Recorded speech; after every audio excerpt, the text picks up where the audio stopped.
Hi, I'm your host, Larry Smith, and you're listening to Speak Out Podcast, a community outreach of the Lawrence County Career Technical Center in Moulton, Alabama.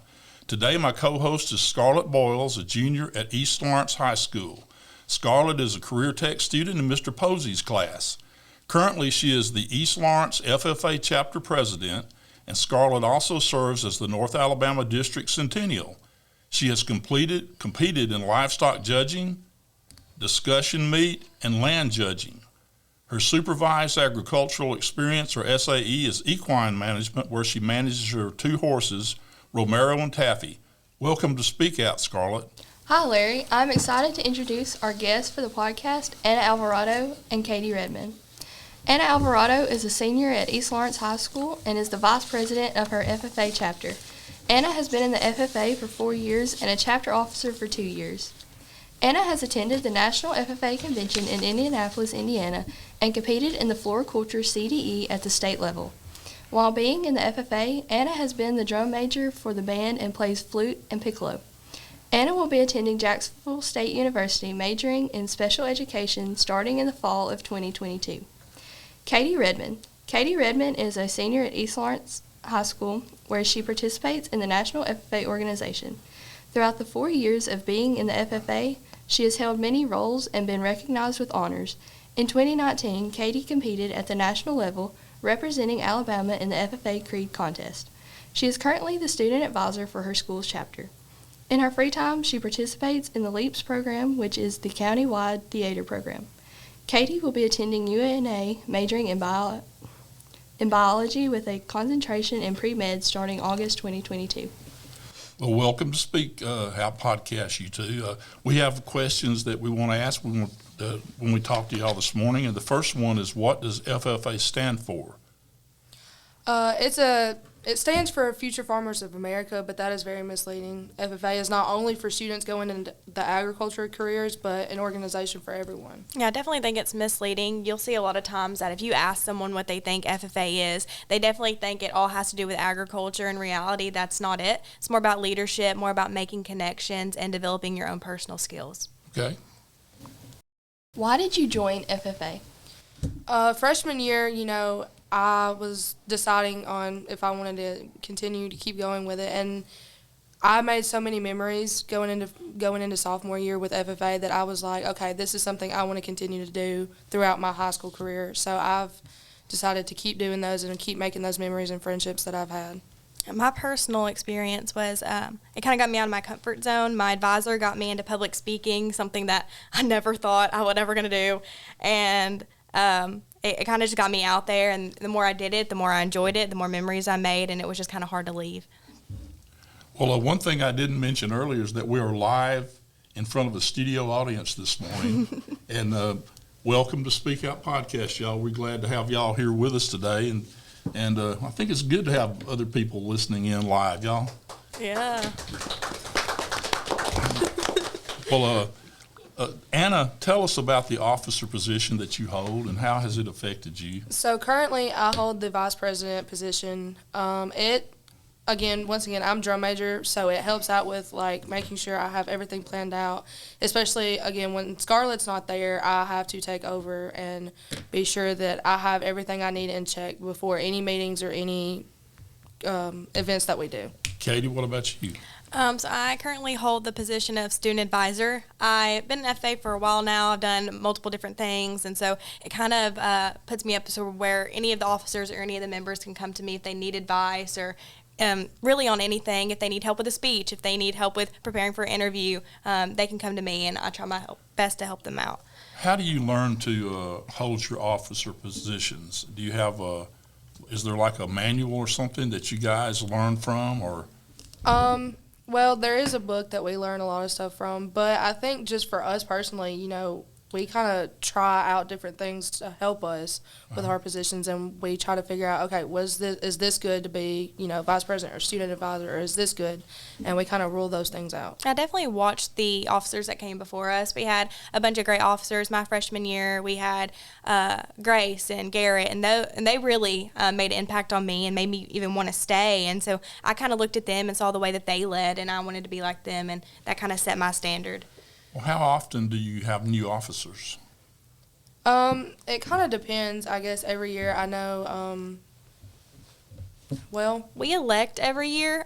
So if you were officer position before, you can be one again as long as you go Okay. through the interview process and you fill out your application just the same. But sometimes we do get officers who haven't been in FFA before, and so it really just depends. Thank you.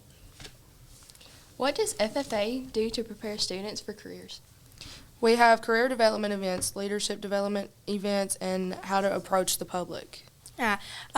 Whether you're going into an agriculture career or you have any interest in agriculture or not, you still have those connections. You learn very valuable skills that won't only help you in high school or in college or FFA, but for the rest of your life.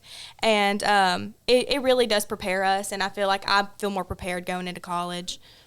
Well, so there's a lot of opportunities that FFA provides for students, a lot of activities. Can you tell us a little about those? So scholarship-wise, I know all the community service hours that we've done, it helps out a lot with me and Kadie because it goes towards our scholarship, and they want to see, like, well, how many community service hours have they done? And that helps us, pay for college. So there's that, and then we have our leadership skills and our developmental trips.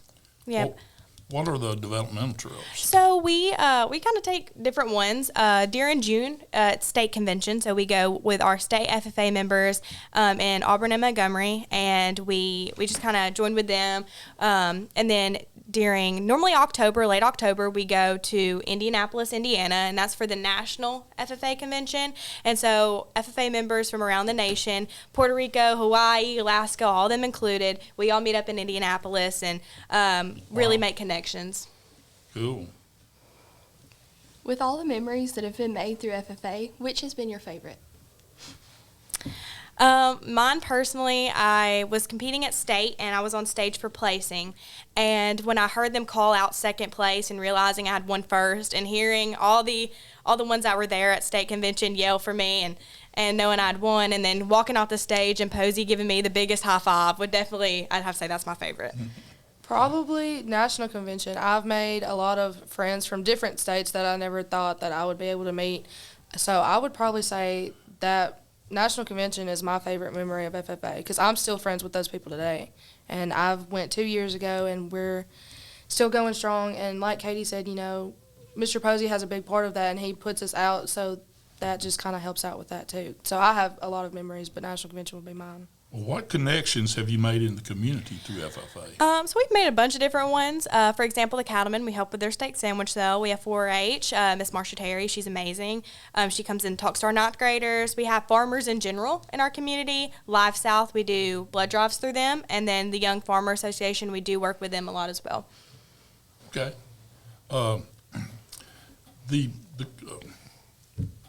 What community services have you participated in through FFA, and which one was your favorite?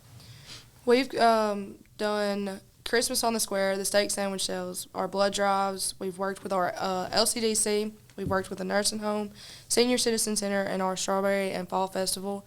I would say my favorite one would probably be either the steak sandwich sale or working with the LCDC because, again, I'm going into special ed, so it helps me watch the smiles on the kids' faces when they know that we've helped them with anything that we can. And my personal one would have to be the blood drives, seeing the involvement from the students in the community, and every donation saves 3 lives, and I just think that makes a big impact. Well, has the FFA been easy to do with all of your other activities that you have at school and home?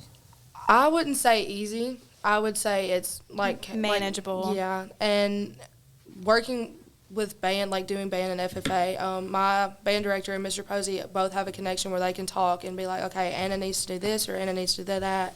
And so we manage my time all the time. So we make sure that I can be here for this or I can be here for practice.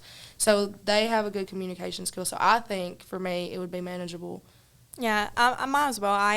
My director, she and Posey, they've communicated about stuff, and we do say, well, if I can miss, this practice and I can miss this meeting to be here, and so we really use that a lot. And we do have cheerleaders who are in FFA, football players, and they are very involved. So it's not like you have to be only in FFA. You can be in whatever other activities. It is manageable.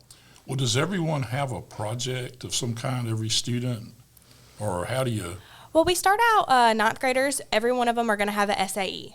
So that's our supervised agriculture experience, whether it's equine. For me, it was poultry production, and that kind of gets them a step into the agriculture part. And then as we go on, you can choose to be in contest or competitions, LDs or CDEs, and not necessarily a specific project, but we do start out with our SAEs. And the SAE could be something that the person was really interested in learning about? It can just be landscaping. Maybe you cut the grass. It can be landscaping. Cool. So anything that they have, animals or whatever. Why should students get involved with the FFA organization? Oh, well, there's a bunch of different reasons, but this is what I've heard since I joined is there's a place for everybody. I can't say that when I joined FFA, I was all about agriculture because that would be false. I was just about leadership in general, and that is the big thing about FFA and making connections. And for me, getting my voice out there. And I think it can really complement the rest of your school experience, get those memories that you need and that you want to have for a lifetime.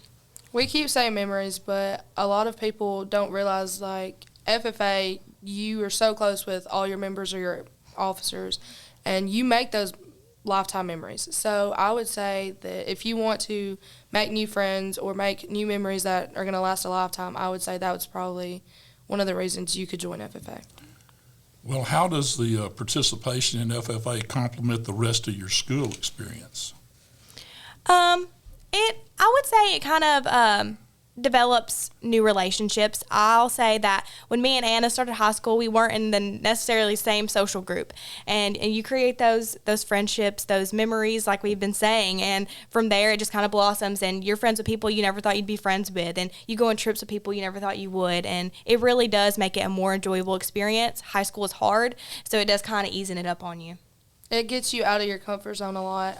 You do different competitions and meet new people, and like Kadie said, different social groups kind of come together and decide, okay, this is what's best for our school and our FFA chapter. Well, how much time at school every day do you spend for FFA?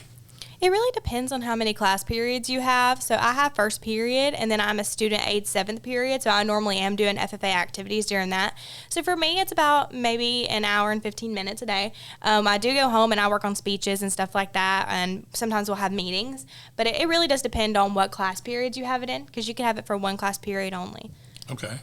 I have him for 2, so I would say that I spent probably about 2 hours with him, or an hour and a half. So I would say mine is about half my first morning. Like, half the morning is just doing FFA stuff. And I like it. Like, personally, I like it because it gets me doing different things what I never thought I would do. Thank you. What purpose do you find in the FFA?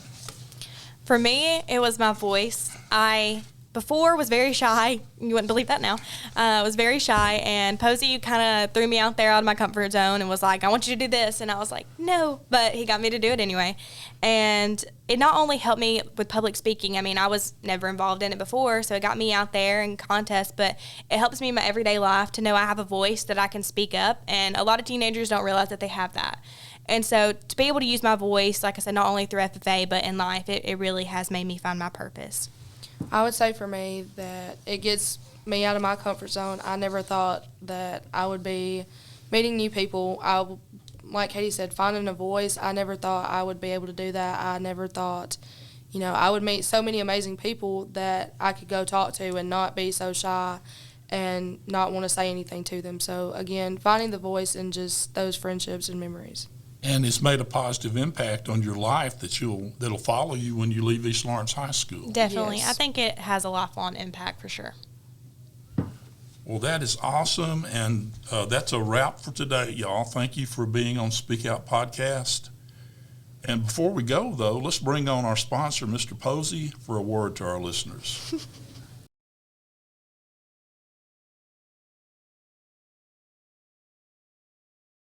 Hello, everyone. Welcome to Speak Out Podcast, Mr. Posey. Thank you for inviting us. Could you just tell us a little bit about your program and Yes, I'd be happy to. what it means to you? Yeah, okay, great, thanks. Anyways, I'm so proud of these three ladies right here, and all my officers that's in attendance with us, and a few of the officers that couldn't come today to be here, unfortunately, with us. But I just know that FFA, all CTSOs, and all of the career tech industries are very valuable. And I'm not saying that FFA is just more valuable than any of the others, but one thing I do love about FFA is that it does give the opportunity for students to be able to just reach for the highest heights. If they have an interest in something, they can go for it. And that's the one thing that I feel as an advisor, as their teacher, I want to encourage that. I want them to be able to go for whatever their desires might be. And it's just one of those things that every student that I come across, I want them to try to be involved with as much stuff as possible. I always say this in class: opportunity. Give students opportunity to do something. Well, I was in FFA when I was in school, and I'm pretty old. Do you know how long has FFA been around in the schools? Well, each school is different. FFA was founded in 1928. Okay. A lot of schools, when the school became open, they could have went to get an FFA charter right then, or they could have been a few years later. It depends on each school when it actually started. And this is a kind of an off-the-wall question, and so we may have to edit this question out. Not sure, but hopefully not. But FFA has always kind of been thought of as a program that would be available in farming communities. Mm-hmm. Well, what if you're like in a big city, like New York City? Oh yeah, there's FFA chapters in every state. So I think it's like 11 of the 20th largest cities have FFA programs. In New York, Chicago, Los Angeles, they have them. Now, they might not focus as much on like cattle or horses or something, but they might be going into biodiversity, or it could be just landscaping, things that the city still needs. And, some people that grow up in cities, they might not always want to live in a city. So in their FFA program can provide them the opportunity to, if they want to go to a college that's agriculture-based, to get some knowledge on that before they actually go. But, yeah, it's everywhere. That is great to know, man. Thank you very much for being with us on Speak Out. Mr. Posey, Anna, and Kadie and Scarlett, appreciate y'all being with us today. It was good to have you. And I think that's a wrap for real now.